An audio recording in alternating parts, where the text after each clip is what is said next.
গুটকা ফাটকা চাঁদাবাজি এখন আসলে ওইভাবে নাই। ঢাকার রাস্তাতেও ফুটপাতে বাদামওয়ালাকেও কিন্তু প্রতিদিন 100 টাকা করে চাঁদা দিতে হতো আগে, যে নাকি চীনাবাদাম বিক্রি করে। ওটা এখন নাই, আমি নিজে চেক করে দেখেছি, ওগুলি নাই।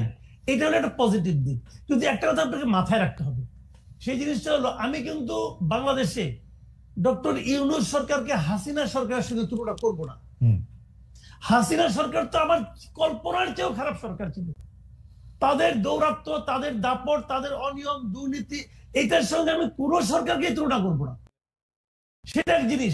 ওইখান থেকে আমরা মুক্তি পেয়েছি। মুক্তি পাওয়া মানে এইটা এখন যে পেয়েছি, এটাই যে আমাদের প্রাপ্তি, এটাই যে আমাদের প্রত্যাশা, তা কিন্তু নয়। আমরা কিন্তু নিয়মতান্ত্রিক সরকার চাই। কেন চাই সেটা আমি বলি। কোন আপনি যতক্ষণ পর্যন্ত আপনাকে রেগুলার পলিটিক্যাল গভর্নমেন্ট না আসবে, ততক্ষণ পর্যন্ত এই দেশে কোনো বিনিয়োগ আসবে না। আপনি সিঙ্গাপুর থেকে স্মার্ট লোক নিয়ে আসেন আর 41,000 উপরে থেকে ঝাঁপ দেওয়া লোক নিয়ে আসেন, ভাই কোনো লাভ হবে না।